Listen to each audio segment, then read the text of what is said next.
Hello दोस्तों, मेरा नाम है हेमंत और आप देख रहे हो हेमंत मीडिया हाउस। तो रात के बज चुके हैं 12, लेकिन इन्फॉर्मेशन देनी बहुत ज़्यादा ज़रूरी है क्योंकि अभी पहले तो डीएचई का आया था कि अब कॉलेजेस के हाथ में सीट्स चली जाएंगी और वो चली भी जाएंगी, लेकिन उससे पहले का एक और प्रोसेस आ गया है, फोर्थ काउंसलिंग भी हो रही है। तो जिन बच्चों का एडमिशन अभी तक नहीं हुआ है, ध्यान से देख लो ये वीडियो।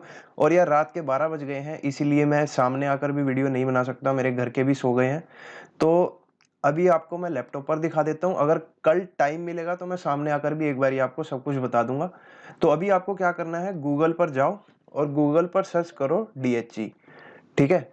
मतलब अभी मैं आपको डीएचई क्यों बोल रहा हूँ, क्योंकि डीएचई के हाथ में अभी है एडमिशन, फोर्थ काउंसलिंग डीएचई ही करवाएगा।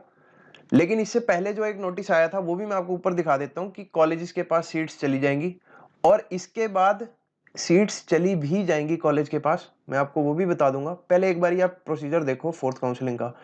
डीएचई की वेबसाइट जब आप खोलते हो तो देखो क्या आता है, instruction four fourth online admission schedule 2020-21। अब इसका मतलब समझ रहे हो कि बहुत सारे बच्चों ने विड्रॉ करवाया होगा। देखो फोर्थ काउंसलिंग हमेशा नहीं होती, थर्ड काउंसलिंग तक मैक्स टू मैक्स हो जाता है। मतलब क्या है, अब की बार बहुत बच्चों ने एडमिशन विड्रॉ करवाया होगा, इसीलिए फोर्थ काउंसलिंग की भी जरूरत पड़ गई। अब मैं आपको मेन पॉइंट्स बता देता हूं कि जो भी बच्चे जिनको एडमिशन मिल गया है उनको विलिंगनेस शो करनी चाहिए या नहीं करनी चाहिए, क्योंकि बहुत सारे बच्चे कह रहे हैं कि अब मुझे पिछला ही कॉलेज चाहिए। तो अगर एक बारी आपने विलिंगनेस शो कर दी, देखो मैं भी आपको बताता हूँ, applicants who have been allotted college in first second and third online counselling can give their willingness for fourth if they wish to change their college they are admitted to. Only upward mobility allowed. अब इसका मतलब क्या है, बच्चों को मुझे नहीं समझ आता कि क्यों, शायद से मैं क्लियर नहीं कर पाया या आपको समझ नहीं आया। तो बात ये है कि आप एक बारी मन बना लो कि आपको कॉलेज चेंज करना है या नहीं। जो आपका ऊपर प्रेफरेंस का कॉलेज होगा वो आपको मिल जाएगा, और अगर आपको मिल गया तो बाद में आप कैंसिल नहीं कर सकते। ये नहीं कर सकते कि आप फिर से दोबारा इसी कॉलेज में आ जाओ, क्योंकि यहां लिखा हुआ है, ये देखो कि in case the seat is allotted in another college in fourth counseling, the admission granted during first, second and third counseling will automatically be cancelled. However, the applicant has to apply for fee refund in the case of fee deposition। मतलब आपका अगर fourth counselling में आपने college भरा और आपको मिल गया, मान लो मैंने किसी प्रेफरेंस में ऊपर डीएवी भर रखा था और मुझे डीएवी मिल गया और बाद में कहूं कि नहीं भाई मुझे तो पीजीजीसी में ही रहना है, तो ऐसा नहीं होगा।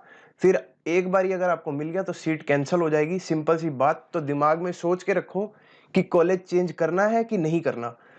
अब तीसरी बात क्या है, एप्लीकेंट्स जिनको अभी तक एडमिशन ही नहीं मिला, क्या चाहे वो मेरिट लिस्ट में नीचे थे या उनका एडमिशन किसी कारणवश नहीं हुआ, तो देखो क्या लिखा है, applicants who have not been allotted college because of being lower in the merit list can be considered for the fourth counselling schedule if the seat is available in the respective course. They are not required to give online consent willingness for fourth online centralized admission schedule। इसका मतलब समझ रहे हो कि जिस बच्चे को admission नहीं मिला है अभी तक, मान लो फर्स्ट सेकंड थर्ड काउंसलिंग में एडमिशन नहीं मिला, तो उनको कोई विलिंगनेस शो नहीं करनी। ध्यान से सुनना प्लीज इस बात को, क्योंकि आप बाद में मुझसे कमेंट सेक्शन में यही पूछते हो कि भैया करें या ना करें। तो आपको नहीं करनी, कोई भी विलिंगनेस शो नहीं करनी। आपका अपने आप अगर सीट बची होगी और आपके मार्क्स अच्छे होंगे तो आपको फोर्थ काउंसलिंग में एडमिशन में शेड्यूल में आपको एडमिशन जो है वो मिल जाएगा।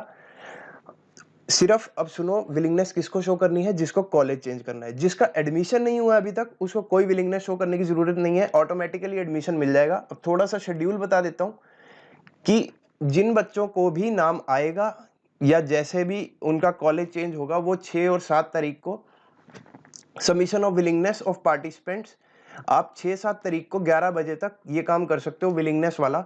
और जिनका एडमिशन अभी तक नहीं हुआ उनको तो विलिंगनेस शो करनी ही नहीं है। और 9 सितंबर को 9 बजे तक आपको कॉलेज अलॉटेड हो जाएगा।